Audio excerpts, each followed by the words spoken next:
Estamos a falar da consulta e dos atos próprios do advogado. São vários conceitos que se pode tirar de lá, não nos interessa. O que é importante perceber é que só o advogado deve exercer a advocacia liberal em Moçambique. Ponto. Segundo, só o advogado deve ser chamado como tal. O advogado é aquele que formou-se, para o nosso caso, os mais velhos tiveram alguma sorte, não é?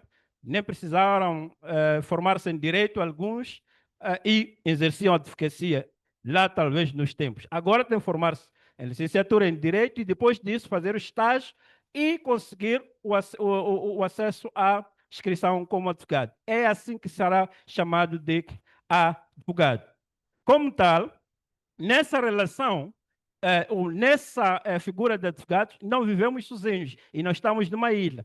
Estamos cada vez mais a verificar uma globalização até de forma muito acelerada e impõe a este advogado essas relações, não só as relações internas, mas sim a sua convivência para com os outros que exercem a advocacia no mundo fora de Moçambique. É aqui que encontramos as parcerias transnacionais. Duas coisas que das características, eu não vou pelos conceitos, mas duas coisas que eu queria chamar a atenção é que nessas parcerias, um dos requisitos que deveria ou deve figurar como mestre da relação é que seja duradoura e com vantagens recíprocas. Esta palavra vantagens recíprocas era importante que guardássemos, porque talvez vai caminhar conosco até adiante. Nisso, coloca-se desafios. Eu já sou advogado, preciso entrar no mercado internacional, quero criar parcerias. O que é que encontro, tanto como jovem advogado, mas vamos ao jovem advogado, como também advogado, não sei se temos jovem ou advogado já antigo, velho advogado, não sei se existe essa terminologia. Mas uma das coisas que traz as parcerias internacionais é que a mentalidade dos que vêm de fora estão habituados, resolvem grandes consultorias e grandes atos jurídicos que impõem com que esta pessoa tenha o domínio, no mínimo o domínio da arbitragem. Por quê? Dificilmente eles querem confiar nos seus clientes os tribunais moçambicanos. Estamos a falar de Moçambique. Os tribunais moçambicanos. Então, eles já trazem nos seus contratos, nessa parceria, que os diferendos que saem dessa relação seja resolvida por meio de arbitragem. Como jovem advogado, está a fazer o quê para capitalizar esta ferramenta? Percebi na última formação que muitos jovens advogados inscreveu-se como árbitro. Foi de lá também que eu entrei, não é? Estou a tentar capitalizar essa ferramenta de entrada no mercado internacional. O segundo desafio que pode-se colocar é o tipo de consultorias ou de trabalho que o advogado estagiário que o advogado vai encontrar nesse mundo internacional. Nós estamos habituados a ir ao tribunal, não é? A trabalhar com a vida da advocacia interna, muitas vezes mais colocadas para aquilo que é o contencioso. Praticamente, quase mais do que 50% vivem praticamente do contencioso. Nas relações internacionais, pode acontecer que o advogado sequer pise no tribunal e faz muito dinheiro. Como nós estamos a nos preparar para entrar neste mercado, que não vamos pisar ao tribunal, mas vamos viver de consultorias em áreas praticamente novas. Aí entra o desafio da questão das tecnologias de informação, entra o desafio do domínio da língua ou das línguas internacionais.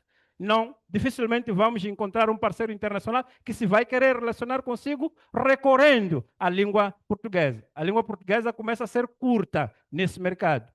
Então, é importante que o jovem advogado comece a também agregar essa ferramenta. Mas também traz desafios, que é a questão da concorrência desleal, a questão da procuradoria ilícita e o exercício ilícito da advocacia. Pego apenas a parte da procuradoria ilícita. Os estatutos da Ordem de Moçambique não apresentam nenhum conceito sobre a procuradoria ilícita como tal. Daí que recorremos a alguma doutrina, qual encontramos já na Prata, que é o nosso dicionário de vida, que conceitua a procuradoria ilícita como não é? Crime cometido por quem realiza atos próprios do advogado sem que seja escrito na ordem. Também chamamos ou roubamos o pensamento do professor Gilberto Correia, que diz também que mete a Procuradoria Ilícita quem pratica atos próprios do advogado, seja ele uma entidade ou uma pessoa singular, sem que se tenha conformado com as regras da Ordem dos Advogados de Moçambique. É aqui que nós encontramos, no artigo 57, o regime da Procuradoria Ilícita, como primeira regra, a proibição de pessoas que não sejam aqueles que não sejam advogados de exercer os atos próprios do advogado, com as exceções que lá estão apresentados, que é o número 2. Mas o que é que traz de importante? Doutor Nelson, só para lhe informar que tem 2 minutos para encerrar. Muito obrigado. Ainda estou dentro do tempo, né? Muito obrigado. O que é que encontramos como um dos grandes desafios nesta vertente negativa? A vertente positiva é aquela, e teremos um painel que vai falar da internacionalização. Este vai explorar a parte positiva deste fenômeno. Uma das coisas que nós encontramos, já chamamos numa das nossas apresentações, que é os linguistas processuais. Os escritórios dos advogados internacionais, para se conseguir vincar em Moçambique, uma das coisas que fazem é usar de pessoas que são nacionais, são advogados, mas nunca exercem advocacia essas pessoas. Nunca vemos eles escreverem nenhuma peça. São essas pessoas que conseguem penetrar no sistema judicial pela sua influência, quer política, de amizade, e conseguem resolver assuntos. Os escritórios internacionais querem e gostam dessas pessoas. Segunda coisa que nós também podemos encontrar, eu chamei a esse de advogados malabaristas. Não tem ninguém aqui que seja advogado malabarista. Estou certo. Então, estou à vontade de falar isso. A segunda situação que nós encontramos é a indignidade cooperacional. O que é isso? É que nós temos situações de escritórios moçambicanos de advogados que nós conhecemos como escritório Nelson Costa Advogados em Moçambique. Para conseguir ter uma relação com o escritório internacional, é obrigado, se tu pesquisas, façam isso ao saírem daqui. Pesquisam nome de alguns escritórios nacionais. Como são chamados lá fora? Não são chamados pelos seus próprios nomes. São obrigados a mudarem de nome no internacional. Por quê? É para acomodar o interesse do internacional. O internacional não quer que tu sejas conhecido lá fora, mas quer a sua cooperação. Então, encontramos aqui uma cooperação não digna e, sobretudo, encontramos esta figura, que é nova, nunca falei dela, que são os mulas processuais. E vocês sabem, isto acontece dia a dia em grandes escritórios. Não vamos aqui andar a nos burlar. Os mulas processuais são aqueles advogados que até são gestores de grandes escritórios. O trabalho dele é apenas assinar peças que vêm do estrangeiro. Os mulas processuais, o Dr. Nelson sempre criativo, sempre metódico e pedagogicamente. Mas é muito painel. Mas eu estava mesmo a dizer, só para terminar. Nós somos 2 aqui, os outros eram 3, significa que estou no 11, estou no ponto 11. Só para terminar, mulas processuais, estava eu a dizer, mulas processuais são realidades que são sancionadas pelos estatutos. Porque os estatutos proíbem que o advogado assine peça que não tenha colaborado ou que, no mínimo, não tenha sido ele a produzir. E nós vemos isso. Tem os outros desafios que o professor Correia falava, que já parecem estar a ser ultrapassados, que eram estrangeiros, vinham, infiltravam-se dentro dos escritórios e operavam como se fossem nacionais, sem nenhuma legitimidade. E, por último, e mesmo para terminar, moderador, encontramos as sanções para essas pessoas, que é a questão dos escritórios que praticam a procuradoria ilícita, podem ser encerradas, está nos estatutos. Mas essas pessoas, de forma individual, o estatuto não prevê. Procuradoria ilícita em si não sanciona a pessoa individual como advogado. Mas para um advogado cometer, neste caso, a procuradoria ilícita, precisa praticar atos que violam os deveres deontológicos, como, por exemplo, a questão da urbanidade, coloca em causa a questão do dever de urbanidade, mas também a questão da integridade do exercício da função, entre outros. É aqui que nós podemos dizer que estamos aqui com advogados que não são malabaristas, estamos aqui com advogados que não são yonguistas, sobretudo, aqui nesta sala não temos mulas. Mas esta é uma realidade que afeta não é o pequeno advogado, são os grandes escritórios. Bastonário, penso que é do seu domínio isso. Muito obrigado. Eu já ia exaltando esta capacidade ultrapedagógica do Dr. Nelson, esse seu jeito metódico e criativo, penso que é importante neste tipo de interações. Entretanto, o tema é o mesmo, acredito que o Dr.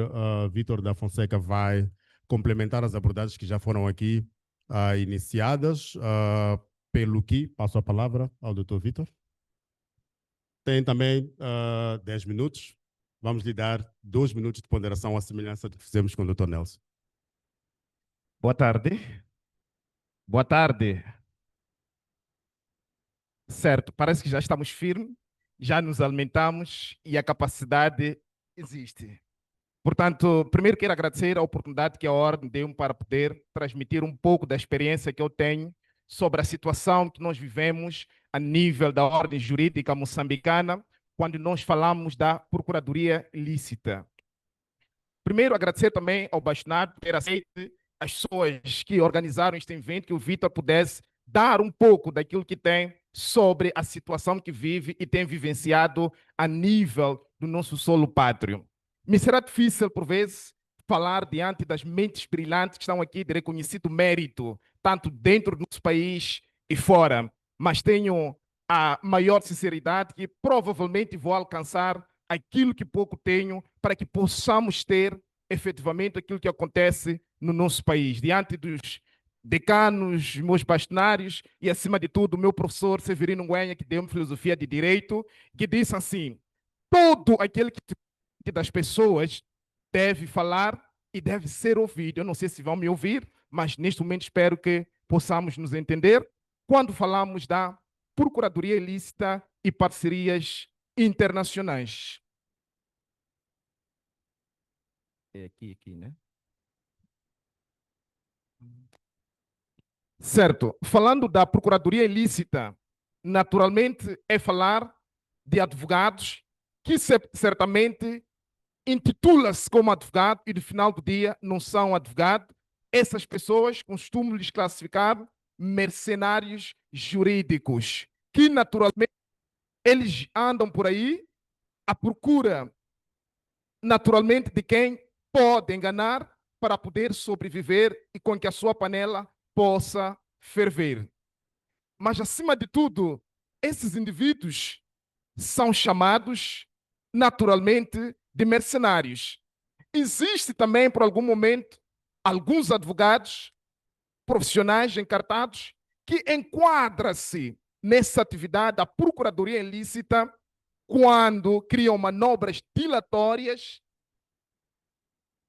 para criar escritórios em que esses escritórios não são conhecidos pela Ordem dos Advogados de Moçambique, nem pagam os impostos à Ordem. Esses também são mercenários, são suscetíveis de serem penalizados, porque a lei assim faz referência no artigo 57 dos nossos estatutos da Ordem dos Advogados de Moçambique. E nos últimos dias, esta questão da procuradoria ilícita tem se agravado bastante. Eu, por vezes, até culpo os magistrados judiciais e do Ministério Público, porque há uma procuração que lá entra. Vem Vítor da Fonseca, advogado estagiário, faz parte do escritório do Dr. Carlos Martins, ou passou por lá, ou teve simpatia um dia com o Dr. Carlos Martins, e a magistrada pega a procuração, de facto conhece o Dr. Carlos Martins, e a coisa passa. E no final do dia, este nem é advogado, vai praticar atos próprios da advocacia, e por vezes pode vir a ter êxito.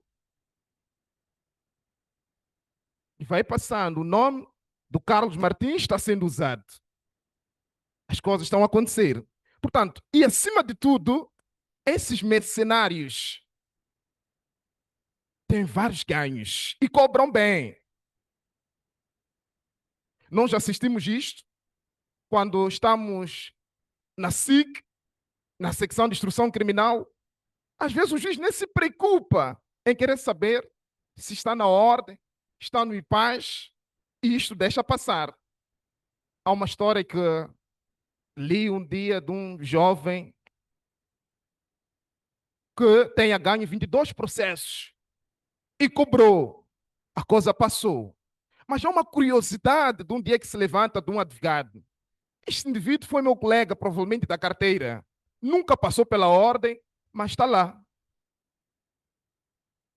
Com isto, estou a remeter aos colegas advogados a sermos fiscais da nossa profissão.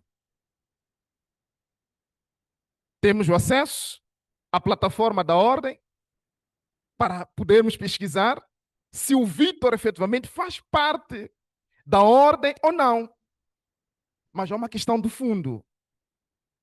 Nesta mesma plataforma, não temos advogados estagiários, que seria bom, por vezes, que assim tivéssemos esta plataforma, onde estão lá os advogados estagiários da segunda fase, onde podemos pesquisar se de facto este jovem, este senhor que intitula-se advogado, faz parte da ordem ou não. Mas não temos isso. Acredito que nos próximos dias possamos assim o proceder. Temos também instituições de cobrança de crédito. São tantas que andam por aí e nós temos conhecimento como advogados. Deixamos passar. Mas esta é uma prática ou é um ato próprio da advocacia? É sabido por nós que o Código de Processo Civil, nos artigos 32 e demais, trata a questão do papel do advogado. E a nossa Constituição da República, no seu artigo 62, fala do mandato da advocacia. Onde é que nós estamos, afinal de contas? Não cumprimos as normas, não fiscalizamos a nossa profissão. É por isso que acaba se prostituindo a nossa profissão quando deixamos mercenários a praticar esses atos. E eu desafio a todos os advogados que estão aqui nessa sala. Devemos ser fiscais da nossa profissão. Porque o cidadão da comunidade pensa que o seu familiar foi representado por um advogado. E as coisas não vão sair bem por lá, depois volta a correr. A ordem não presta. Nós não conhecemos aquele cidadão. Nós é que vamos carregar essa cruz. Então, a partir de hoje, desta primeira conferência, na sala de audiência, em qualquer circunstância, levante essa questão. Tendo dúvida de um advogado, entre na nossa plataforma, verifique se efetivamente este é um advogado ou não. Não sendo, logo vai levantar uma questão prévia. Doutor, esse indivíduo não é advogado. Nós não podemos apadrinhar criminosos dentro da nossa profissão. Porque se assim procedermos, a nossa profissão não será aquela de prestígio.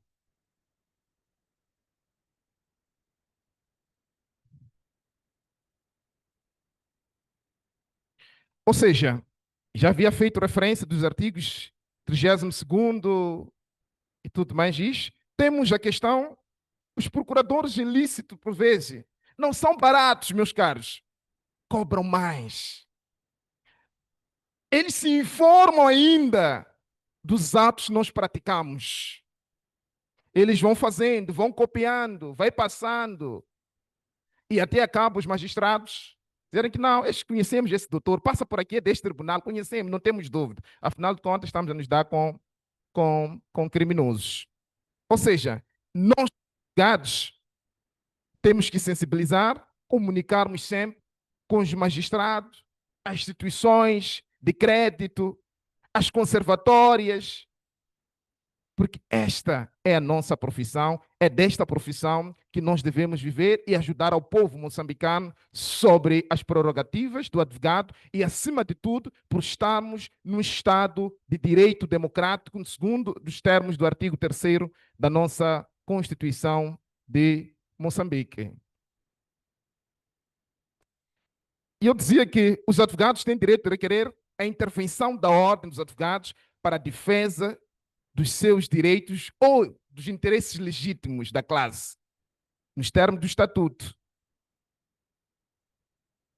Para terminar, se nós reportarmos um indivíduo que naturalmente está a praticar uma atividade que não vai de acordo com aquilo que é as suas habilitações literárias, há um procedimento legal. O Código Penal prevê no número 3 do artigo 344 o exercício ilícito de funções públicas ou de profissão titulada, a moldura penal é de 6 meses a 2 anos de prisão.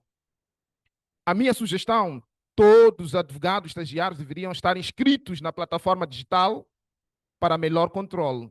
Contamos com todos, porque todos somos necessários neste combate à procuradoria ilícita. Já a terminar. Parcerias transnacionais, onde está o limite da cooperação dessa atividade? É sabido por nós que, na qualidade de advogados, atuamos no solo pátrio. Mas podemos ter cooperação com os outros advogados do exterior ou internamente. Eu, por vezes, tenho recebido chamada da doutora Tera, do doutor Pedro Macarim, a dizer: Vitor, podes intervir neste assunto? Estou a falar de parcerias internas. Mas existem aquelas parcerias... Doutor, consciente que está a terminar, mas só para que termine mesmo, só tem 1 minuto. Não seriam 2 minutos? Não, quando ia lhe comunicar e me interrompeu, a me dizer que ia terminar, tinha 2 minutos, mas agora só tem 1. E que Muito já obrigado. está a gastar. Certo, eu dizia que a advocacia transnacionais não é uma nova área formalmente reconhecida. Nós temos 2 tipos de direito. Temos o direito público e o direito privado. E nos termos do nosso Código Civil, prevê nos termos dos artigos 14 até 70, a questão de questões do fórum competente que pode dirimir certos assuntos.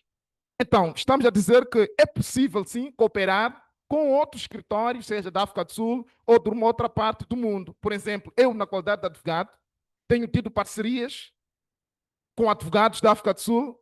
Tem moçambicanos que pretendem comprar um imóvel na África do Sul.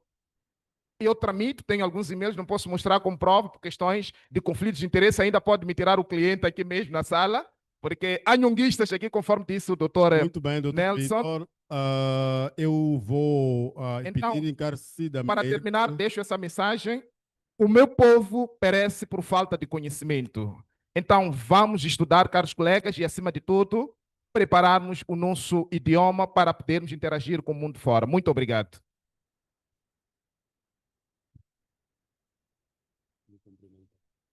Muitíssimo obrigado, doutor Vitor da Fonseca. Eu gostava de congratular aos 2 oradores pelas brilhantes apresentações que fizeram. Enquanto eu escutava e apreciando a criatividade e o elevado grau de capacidade de explanação que foi aqui exibido, e aí eu pensando, eu sou um homem de sorte por moderar este painel. E fui notando que o auditório estava o tempo todo atento, não vi aqui momentos de distração, exatamente porque havia deste lado uma interação metódica e capaz de transmitir aquilo que interessa. Ouvimos aqui vocábulos um tanto quanto interessantes, que nos devem levar a refletir: nhonguistas, mulas processuais, mercenários jurídicos, prostituição da profissão. Penso que são aspectos que de alguma forma relacionam-se com o que estamos a debater, e naturalmente que o que foi aqui chamado a atenção no final foi a responsabilidade de todos nós de estarmos vigilantes em relação à procuradoria ilícita. Tendo em conta que o nosso tema é relacionado às parcerias transnacionais, portanto, a fronteira ou o limite que se deve estabelecer entre o que é uma boa cooperação ou uma boa parceria internacional e o momento a partir do qual começa a procuradoria ilícita. E eu tenho cá, antes de passar a palavra ao auditório para fazer as perguntas, algumas questões de provocação que queria pedir que os ilustres colegas que forem depois tomar a palavra para intervir também refletissem sobre elas, e se elas não forem abordadas pelo auditório, vou pedir que os meus colegas que me ladeiam, quando lhes for devolvida a palavra, se pronunciem de forma muito sintética em relação a elas. A primeira é: que oportunidades podem ser capitalizadas nos processos de revisão legislativa eminentes com base nos problemas identificados? Portanto, tendo em conta que estamos em processo de revisão dos estatutos da ordem, que oportunidades é que podemos identificar neste processo para clarificar, regular ou controlar esta questão da procuradoria ilícita através das parcerias transnacionais? A segunda questão é: a cooperação, se for entendida como uma estratégia de transferência de conhecimento e de experiência, sobretudo face aos novos fenômenos sociais e econômicos e face à emergência de áreas de direito de notória complexidade, pode ser entendida e concebida sem a necessária prática de atos próprios de advogados na jurisdição moçambicana por advogados estrangeiros. Portanto, estou a referir-me a uma prática remota de atos próprios de advogados com impacto na jurisdição moçambicana por advogados estrangeiros. Queria só que refletíssemos sobre esta dimensão.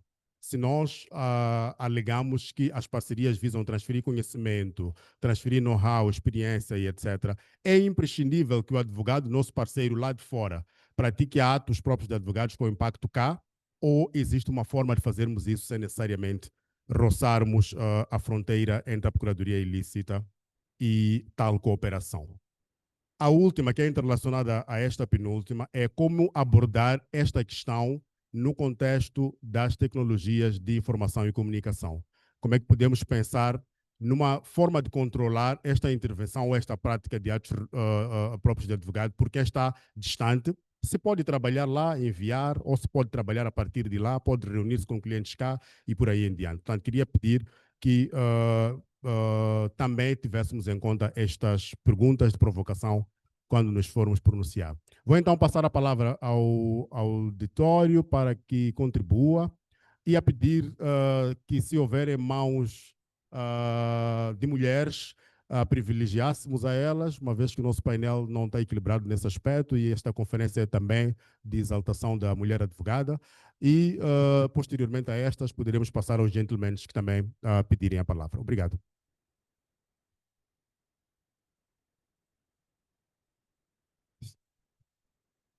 Sim, desculpe, doutor Alfredo, só para chamar a atenção por conta dos termos de referência, depois das apresentações, são 5 questões a serem colocadas. Então, penso que o doutor já colocou as 2, pelo menos de retivo aqui. Então, mais 3 para quê? Bom, doutor, eu protesto, os painéis anteriores não seguiram os termos de referência e eu não fiz perguntas. Convidei a que as perguntas se centrassem também nestes aspectos. Está certo, doutor. Se não considerar como perguntas, então o auditório tem 5 perguntas por colocar. Por favor, vamos para uma primeira ronda de 5 perguntas.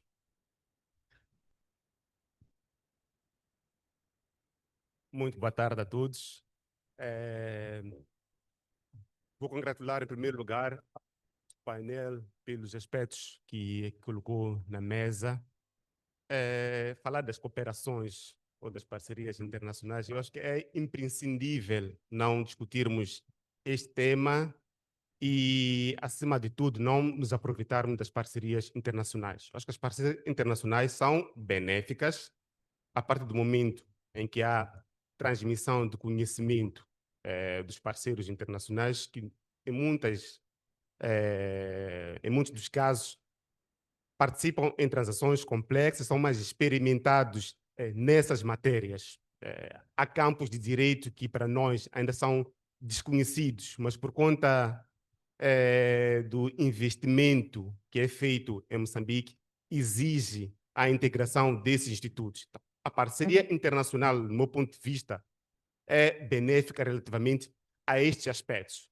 Agora, os problemas que se colocam nas parcerias internacionais, isto é uma prática também sedimentada e vou, com a devida permissão, provocar o Conselho Nacional, também provocar a presidência do Conselho Jurisdicional sobre algumas práticas que estão associadas a essas parcerias e cooperações internacionais. E, acima de tudo, sem estar aqui a cometer algum conflito de interesse.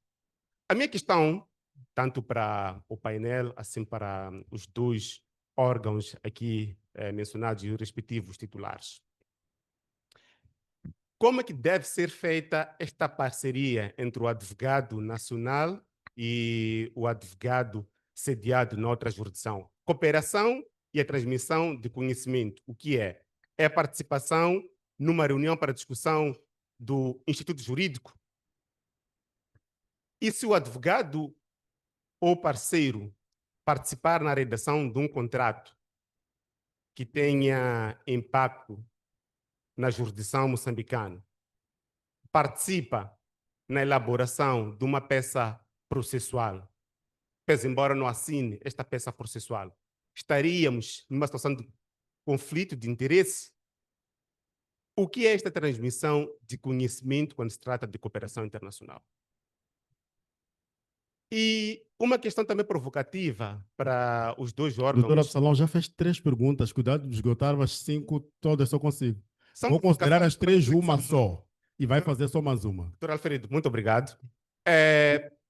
O que a ordem tem feito nas situações em que nós temos visto em que o parceiro internacional vem a Moçambique e, inclusive, a Sociedade de Advogado publica a informação?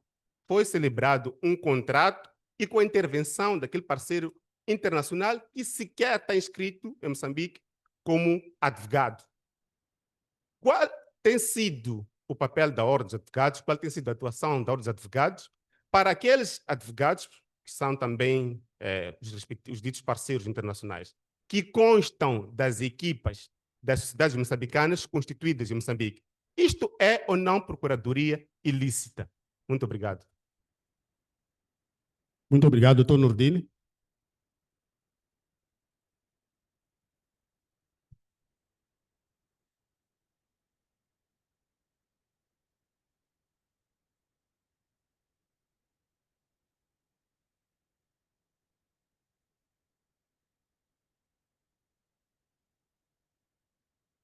Obrigado, caro moderador.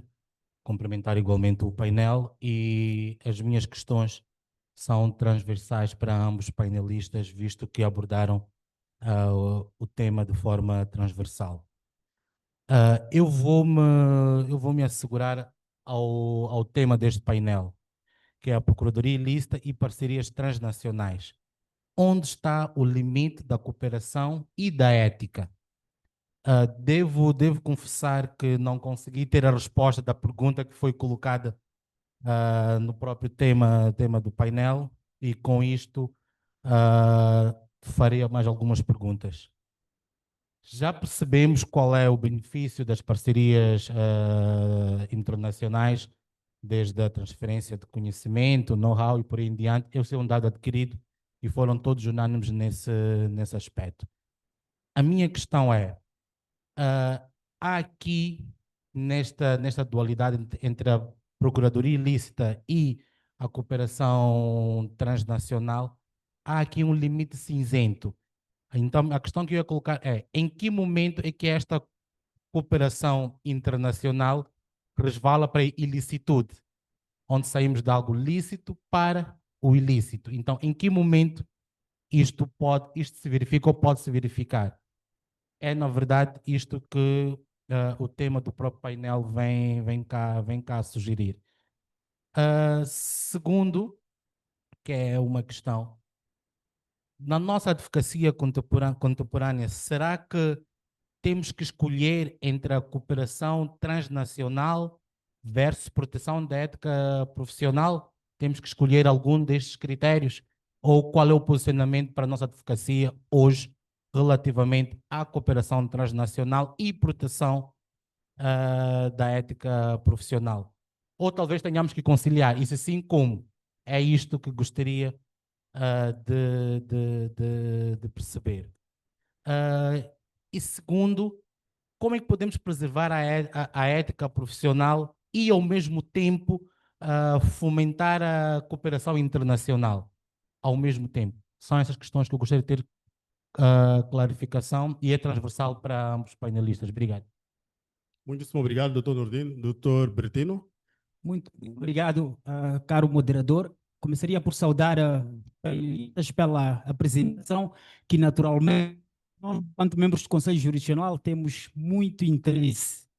E a este propósito é assente que vivemos um momento em que as fronteiras jurídicas se tornam cada vez mais porosas, mas isto não deve acontecer deixando os princípios deontológicos de lado. Ou seja, a cooperação internacional sim, mas não à custa da dignidade da profissão. E é em torno disso que eu queria fazer aqui uma questão em que, num contexto em que os escritórios moçambicanos estabelecem parcerias com entidades transnacionais, muitas vezes sem supervisão clara. Como podemos evitar que escritórios estrangeiros, operando em parceria com advogados moçambicanos, utilizem essas coligações para contornar regras éticas locais, como as que proíbem a procuradoria ilícita? Como é que nós fazemos isso? 2, o doutor Nelson Costa disse a Ordem dos Advogados não sanciona pessoas singulares dentro daquilo que é a questão inerente à procuradoria ilícita. Nós, enquanto Ordem dos Advogados, parece-nos que o Conselho Jurisdicional tem tutela sobre os seus membros. E aqui, creio que o doutor Vítor terminou fazendo referência a um crime de exercício ilegal de profissão tutelada. Portanto, parece-nos que está aí subjacente a prática de ato de alguém que não é advogado. E nessa circunstância, não me podem chamar enquanto Conselho Jurisdicional para intervir, porque eu não tenho poder sobre esta pessoa. É por isso que, ao nível do Conselho Jurisdicional, se nós recebemos alguma participação que tem que ver com a prática de atos ilícitos por alguém que não está escrito, nós pedimos primeiro a informação desta pessoa e diz-nos a ordem, esta pessoa não está inscrita, então nós remetemos para a Comissão de Procuradoria Ilícita para que se possa instaurar eventualmente o processo criminal. Então, creio que o doutor Nelson talvez pudesse precisar mais, provavelmente eu terei percebido mal sobre esta questão de tutela sobre exercício ilícito de profissão e intervenção da Ordem dos Advogados. Obrigado. Muitíssimo obrigado, doutor Bertino. Eu vou encorajar intervenções que também sejam com vista a contribuir para o debate. As perguntas são boas, mas podemos naturalmente tentar responder uma e outra com as nossas opiniões. E vou desde já conceder a palavra ao ilustre bastonário que pediu para intervir. Obrigado. É mesmo um ponto de ordem. Nós viemos aqui para vir discutir assuntos da jovem advocacia, para sairmos daqui com caminhos e não propriamente para dizer o que é que estamos a fazer naquilo. Nós queremos caminhos. E um dos caminhos que vou ajudar aqui, Moçambique celebrou o Acordo de Comércio Livre Intercontinental. E nesse acordo pressupõe liberalização de serviços jurídicos. Está lá. Portanto, estamos a dizer, quando for implementado, os advogados da África do Sul hão de vir para aqui. Nós havemos de ir para a Suácia e assim sucessivamente. Que caminhos vamos ter de seguir? Como nos prepararmos para isso? Este aqui é o caminho do debate, porque já foi celebrado pelo governo. Quais são os caminhos que vamos seguir a partir daqui? Nós, como ordem, estamos a preparar. O doutor Demétrio foi participar há 2 semanas, foi isso? 3 semanas, na África do Sul. E já fez um relatório que vai ser publicado para todos os advogados poderem ler e perceberem isto. E no último Conselho Nacional da semana passada, aprovamos também a contratação de serviços de formação em inglês. Vamos dar online para todos os advogados. Como ordem, estamos a preparar para esse momento. E nós aqui? O que é que estamos a fazer? Como é que vamos nos preparar? Então temos de discutir tendo em conta isto. E mais, nós temos multinacionais aqui. Estes acordos que foram feitos Lá nesses mesmos acordos dizem que este contrato é sujeito à lei da Inglaterra. Vem um advogado aqui para prestar serviços sobre esse diploma legal. Ele está a cometer procuradoria ilícita. Isso é direito dele que está em discussão, não é nosso. Nós é que estamos a cometer procuradoria ilícita ao dar parecer relativamente a esse documento. Como é que estamos a fazer isso? É aqui que nós queremos indicações, porque vai sair daqui uma política. O que é que o Conselho Nacional vai fazer? O que é que vamos mudar na nossa legislação para acomodar estas realidades todas? Nós queremos elementos. Portanto, nós estamos a fazer a nossa parte, mas nós queremos ouvir os advogados. O que é que os advogados pensam disto? Não sei se me fiz entender. Não. Parcerias. É uma discussão muito antiga. O doutor Caldeira costuma dizer uma coisa que é esta. Nós temos novas realidades em Moçambique. Recursos naturais e outras. Não estamos preparados para isso. O que é que nós vamos fazer? Vamos pegar, eventualmente, no nosso direito e vamos dizer, olha, relativamente a esta matéria, vamos arrolar 2, 3, 4 matérias e dizer, relativamente a isto podemos fazer parceria, porque não estamos preparados para isso. Tô Caldeira diz assim, por mais livros de natação que a gente lê, enquanto não nos fizermos a água, não sabemos nadar. E vamos dizer, olha, há um núcleo que reservamos aos advogados, aqui não há parceria e nem queremos que haja parceria. O que é que vamos fazer? É isso que nós queremos vir colher aqui, porque vamos rever o nosso estatuto. E essas coisas têm que estar lá. E não propriamente o que é que o Conselho Nacional está a fazer, nós já sabemos o que é que está a acontecer. Então, queremos identificar para tentar, de uma ou de outra maneira, limitar isso. Qual é o caminho que vamos seguir, tendo em conta estas premissas? Obrigado. Muitíssimo obrigado, ilustre bastonário, por este ponto de ordem. Seguramente que o objetivo foi direcionar o nosso debate para soluções e, sobretudo, para desafios.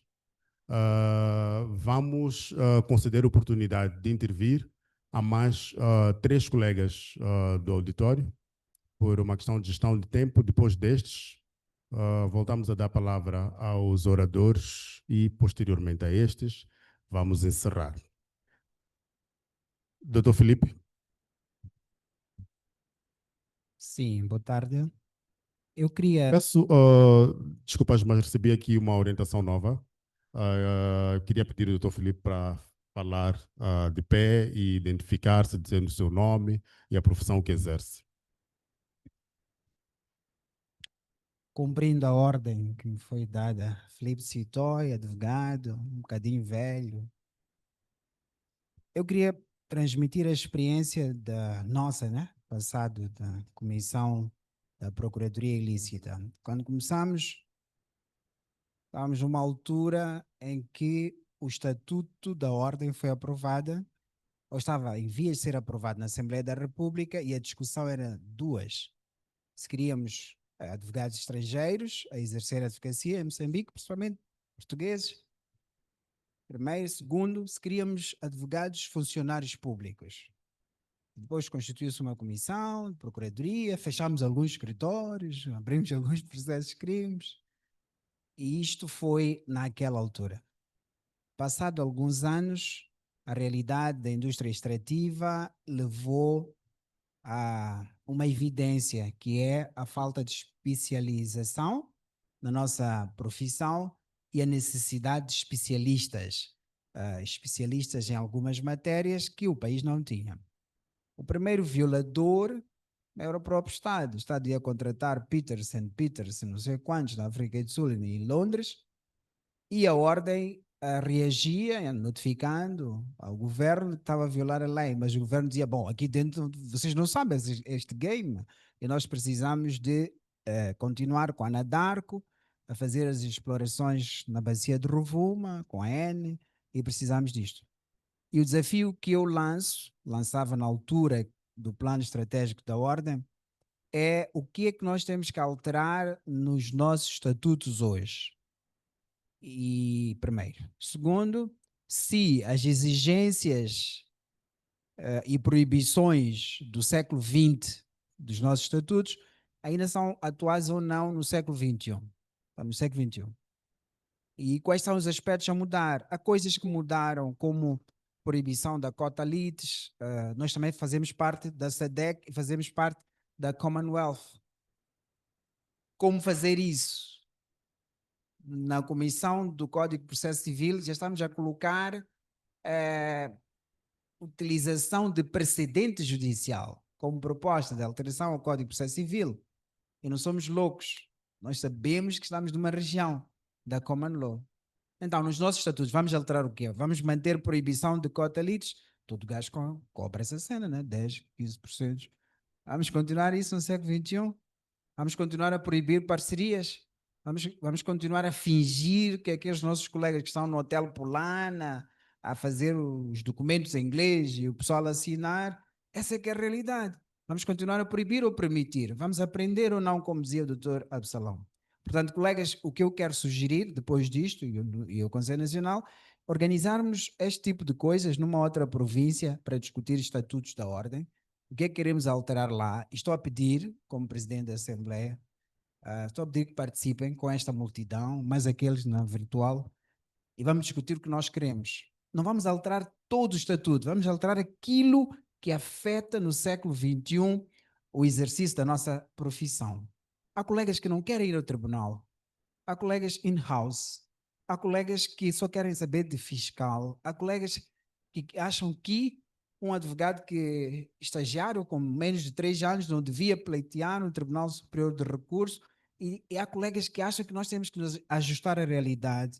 Então são estas dicas que eu coloco e peço que saiamos daqui com uma deliberação ou recomendação para realizar e prazos para realizar imediatamente, chamemos debates, reuniões, palestras, não sei o quê, numa província com praia, não é? Pontador, não sei o quê, e aprovamos os nossos estatutos, né? Como a Constituição foi aprovada no TOF, sugiro Vilanculos. Obrigado.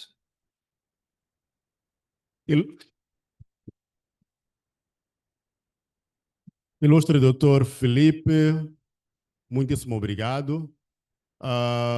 Antes do doutor Benedito, eu ia pedir que se passasse o microfone à doutora, lá no fundo. Peço que se identifique e diga qual é a profissão que exerce, advogada ou advogada estagiária, e depois faça a sua contribuição. Obrigado.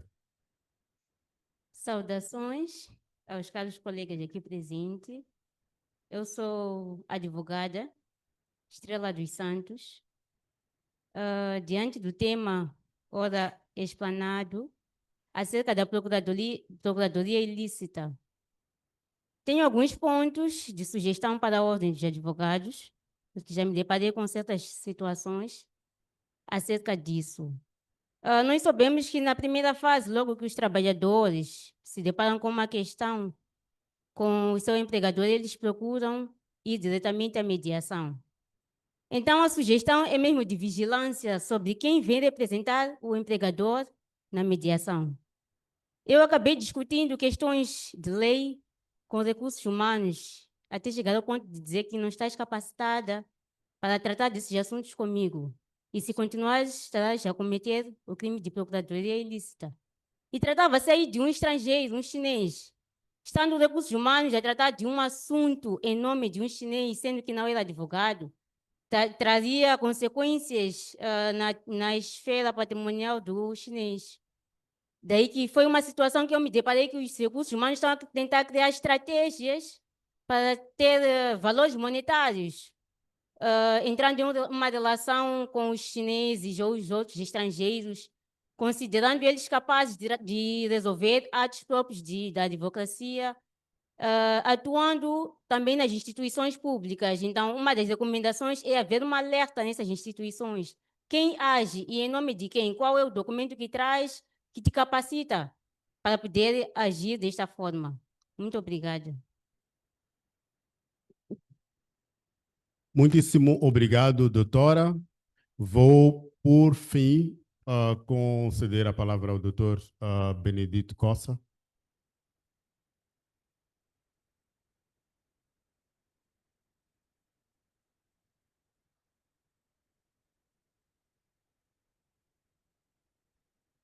Muito boa tarde, colegas. Este tema, para mim, é um dos temas. Benedito Coça, advogado, membro do Conselho Nacional. Para mim, este tema é um dos temas nucleares desta conferência, porque é o tema que acaba resvalando naquilo que é o clamor de todo jovem advogado, que é a afirmação e penetração do mercado.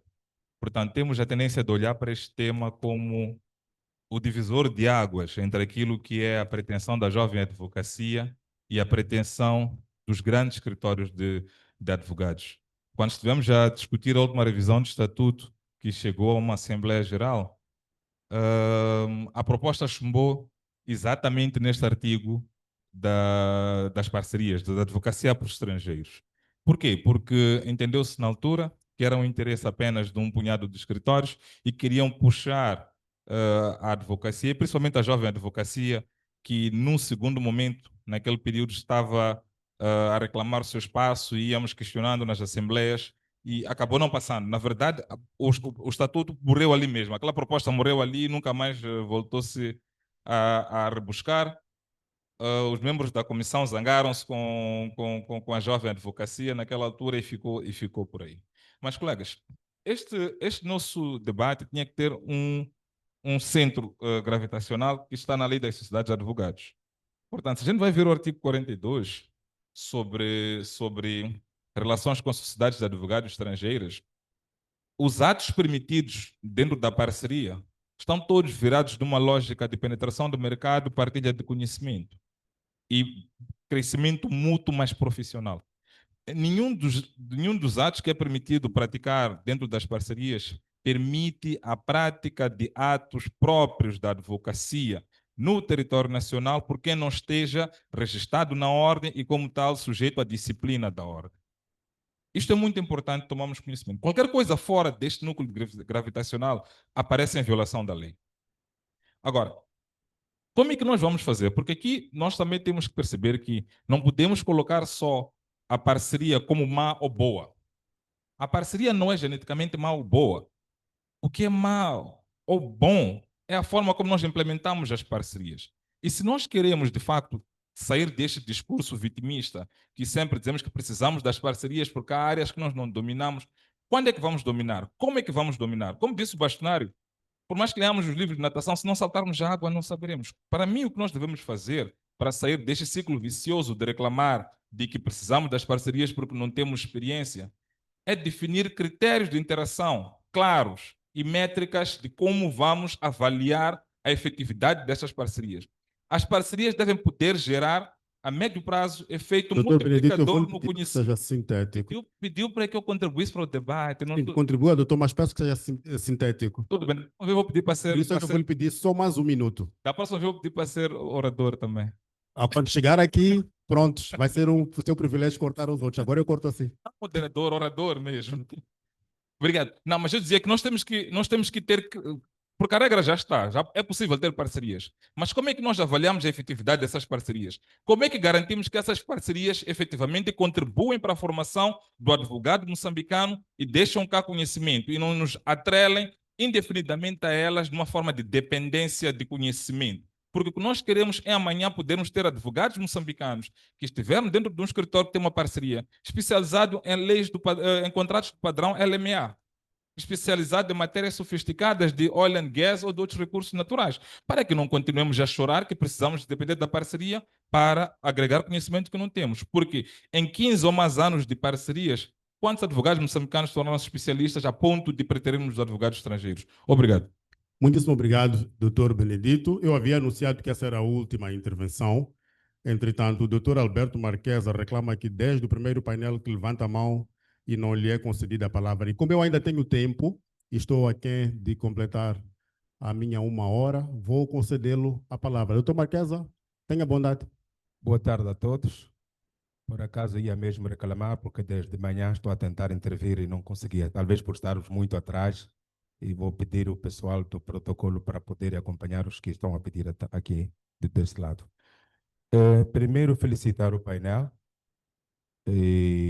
Não entendi alguma questão que foi apresentada pelo Dr. Vítor da Fonseca relativamente aos que exercem a advocacia individualmente. porque pelo que eu vi, dizia que isso era possível controlar a procuradoria ilícita normalmente quando é exercida por uma instituição. Não entendi naqueles casos em que nós encontramos alguém em tribunal que não tenha, portanto, legitimidade para o efeito, se é ou não procuradoria ilícita. E, havendo essa procuradoria, de quem é a responsabilidade? É a ordem ou é advogado que vai desvendar o caso? É o Conselho Provincial. A outra questão tem a ver com os grandes escritórios, que têm mais de 10, 15 advogados associados, mas também constam lá alguns advogados estagiários. E o que é que normalmente os advogados fazem? Enviam para uma província, por exemplo, um advogado estagiário que esteja na segunda fase e vai pleitear com um advogado. Mas como sabemos que é um escritor de renome, acabamos não questionando, porque senão, se calhar, pode-se pensar que não estamos a complicar o escritor do colega. Mas isto é ou não procurador lícita quando um escritor de renome coloca um advogado estagiário num processo em tribunal. A outra questão tem a ver com os magistrados que normalmente acabam preferindo de conhecer se efetivamente o indivíduo que está em tribunal está a exercer ou não procuradoria ilícita. Porque como dizia, nós localmente fazemos a questão de atualizar os tribunais mensalmente para os colegas advogados, advogados estagiários e os respectivos patronos. Mas neste caso, por exemplo, em que o magistrado acaba preferindo a nossa preocupação, quando nós dissemos este colega não é advogado, e ele mesmo assim quer que o processo siga, porque ele diz, olha, Doutor Marquesa, prazo. eu vou Obrigado. interrompê-lo só porque o foco é a procuradoria ilícita, mas como consequência das nossas relações transnacionais. Portanto, não quero julgar as questões que está a colocar, mas queria só pedir que nos focássemos ao nosso tema. Procuradoria ilícita versus cooperação transnacional. Entretanto, depois os oradores, se julgarem pertinente, vão responder às questões que colocou. O que vou, entretanto, fazer antes de passar a palavra aos oradores é referir que, da percepção que eu tive, este é um tema de facto complexo. Não, doutor Maquel, já não me estou a dirigir assim, pode sentar-se. Este é um tema de facto complexo, com variedíssimas nuances e que justifica um debate, de certa forma, mais estruturado, mais centrado e, muito eventualmente, posterior a estudos que demonstrem de forma mais, digamos, eficaz tanto as atuais tendências sobre o tema, como os compromissos que o nosso governo tem estado a adotar com impacto no tema, tal como referiu o ilustre bastonário. Portanto, assente na assunção desta complexidade e a concordar com a proposta do Dr. Filipe Citói, ilustre presidente da Mesa da Assembleia Geral, no sentido de que, eventualmente, precisamos de um momento próprio numa certa província, também preferia que fosse com praia, para debatermos mais a fundo este tema e, eventualmente, sairmos com diretrizes mais claras sobre como nos vamos orientar na revisão dos estatutos da ordem.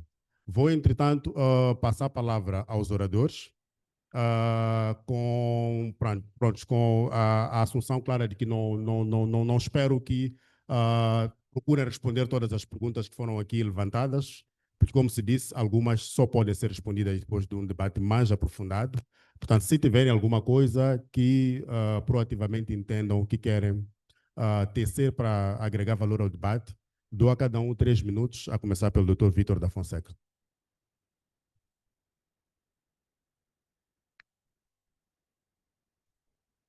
Certo, muito obrigado. Relativamente à questão da procuradoria ilícita, há que se ter em conta que a procuradoria ilícita está enraizada a nível dos tribunais, não só dos tribunais, como também a questão das conservatórias, dos cartórios. Há muita prática da procuradoria ilícita que, naturalmente, tanto o conservador ou o notário não tomem atenção que está diante de um indivíduo que, naturalmente, fez o curso de Direito. É um curioso, não é um profissional que tem habilidades para tal poder praticar esta atividade. Por isso eu disse logo que todos nós aqui, na qualidade de advogado, devemos ser fiscais da nossa profissão, porque se não fizermos isso, a nossa profissão, a advocacia, vai encontrar-se numa situação deplorável que não vamos conseguir, certamente, resgatar essa legitimidade.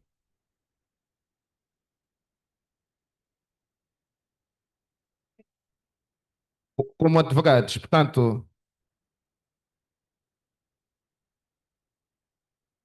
certo, dizia que todos nós somos chamados para poder fiscalizar. Tanto disse o doutor Benedito relativamente à questão da atuação de como advogado. Se eu, por alguma eventualidade, estou na sala de audiência, verifico que o colega que está do outro lado, naturalmente, ele não está bem constituído, não é advogado, e este advogado estagiário da primeira fase, e se nós conhecermos o nosso Estatuto da Ordem dos Advogados de Moçambique, naturalmente vamos intervir. Há situações na qualidade de advogado que já pude colocar questões prévias relativamente a certos colegas que estavam na primeira fase, porque isto tenho sorte de ser conselheiro do Conselho Provincial da cidade de Maputo, que naturalmente conheço minimamente 75% dos advogados, levantei e certamente e o tribunal entendeu que aquele indivíduo não devia pleitear porque não estava em condições. O que deve acontecer, na qualidade de advogados, devemos conhecer o Estatuto da Ordem dos Advogados de Moçambique. Nós praticamos vários atos que, naturalmente, não nos atemos àquilo que é o nosso espelho, que é o Estatuto da Ordem dos Advogados de Moçambique, acaba-se praticando vários atos que, naturalmente, não fazem parte. Dizia o doutor que um determinado jovem advogado estagiário da segunda fase, naturalmente de um escritório de advogado, está numa determinada província a pleitear. É legítimo esta atuação porque está ancorado a nível do regulamento e também acima do estatuto. O que deve acontecer aí é o valor da causa que deve ater-se quando pleitear-se a nível desta situação. O próprio magistrado judicial pode levantar essa questão no sentido de poder dizer não, o senhor não está dentro da norma, conforme fiz referência ao artigo 32º e seguintes do Código de Processo Civil, faz referência a quem pode, naturalmente pleitear. Portanto, isto é crucial, que na qualidade de advogados devemos conhecer as normas que regem a nossa classe. Relativamente à questão das parcerias transnacionais, o ilustre Bastonar fez referência muito bem, e eu trouxe de forma superficial que tenho um cliente, naturalmente, sul-africano, que já tramitei coisas a nível de Moçambique, e ele estava a enfrentar a mesma dificuldade na vizinha sul-africana. Mas eu, como não posso pleitear a nível da África do Sul, ele chamou-me, foi-me juntar com os advogados da África do Sul, articulamos ideias bases que eu usei cá em Moçambique, a coisa fluiu. Portanto, é essas parcerias e também é melhor procurar identificar advogados. As redes sociais atualmente, a internet, há advogados que fazem live a nível do Brasil, Portugal, tentarmos conversar com essas pessoas. Como é que tratam essas coisas para evitarmos simplesmente entrar no Google, pedirmos uma peça processual e editarmos. É melhor saber da pessoa como é que se faz para podermos fluir e termos conhecimento. Porque eu costumo dizer aos jovens advogados, vai chegar numa região onde não há internet, mas você está preocupado com aquela situação. Para onde é que nós vamos? Portanto, temos que...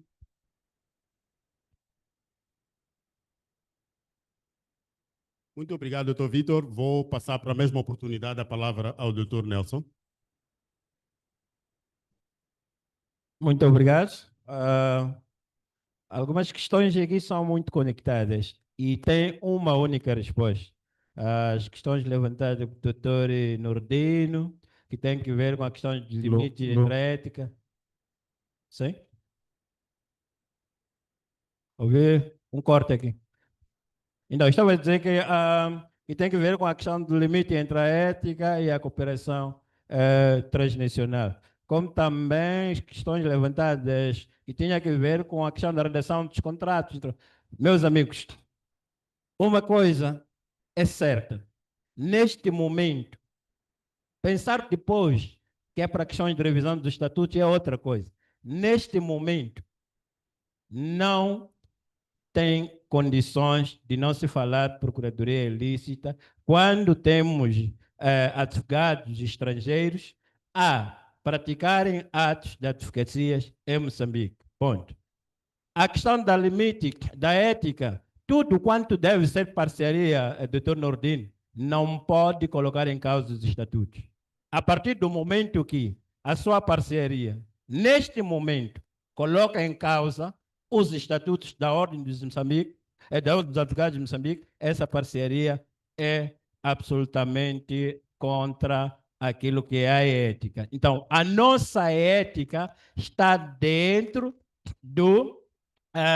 das prerrogativas que eu disse aqui, que são direitos, limites e garantias, mas, sobretudo, dentro dos deveres. Então, a partir do momento em que a sua relação com o seu parceiro faz com que o doutor Nordin tenha de violar os deveres do advogado, esta relação é nociva para a Ordem dos Advogados de Moçambique. E depois, o doutor Nordin, aliás, o doutor Nordin respondia a isso, que nós temos que sermos nós a defendermos a dignidade da classe.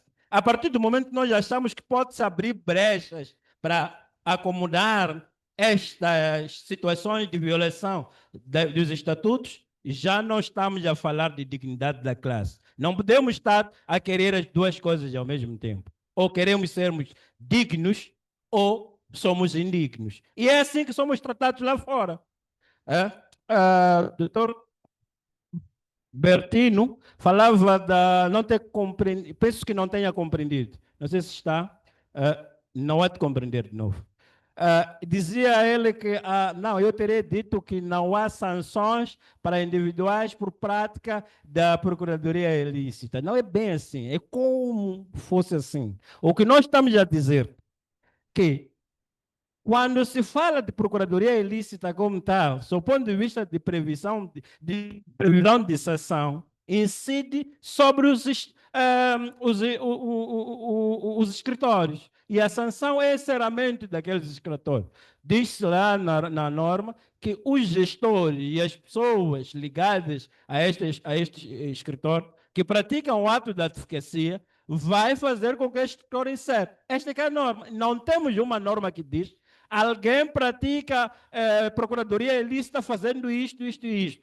E por isso vai ser sancionado. Não temos. Isso vai remeter-nos a procedimento criminal. Obviamente que a ordem tem palavra, porque através do requerimento do Ilício Bastonário, o Ilício Bastonário provoca o Ministério Público e o Ministério Público instauram o competente processo criminal. E nós não podemos nos constituir como ordem, como assistente. Está lá nos estatutos.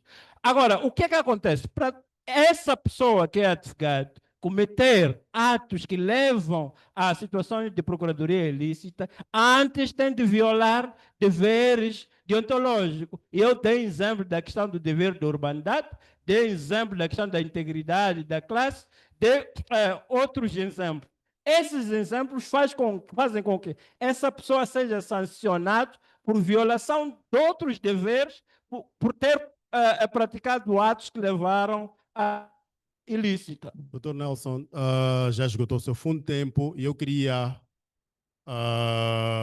antes de encerrar, conceder excepcionalmente palavra ao nosso keynote speaker que está agora a pedir e vão poder entender que é mesmo excepcional.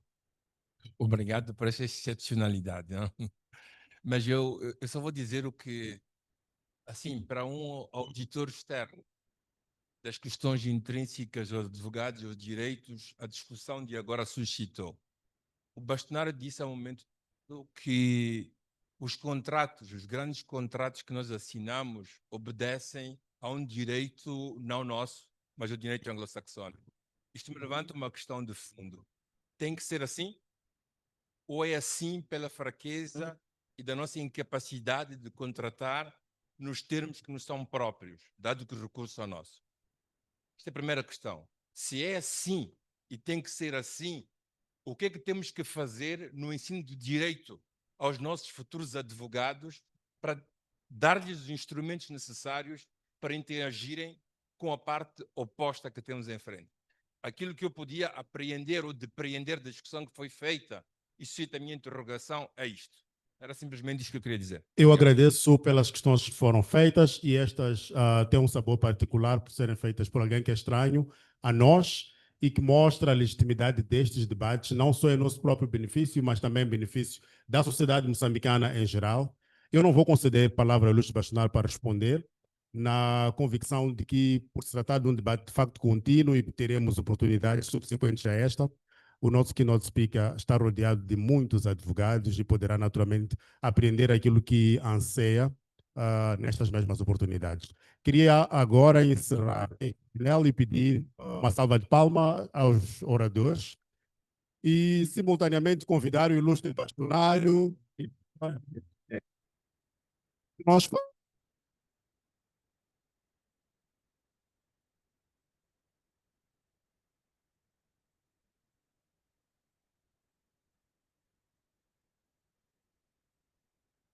bastonário.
Sim, peço para o pessoal da a equipe de fotógrafos posicionar-se para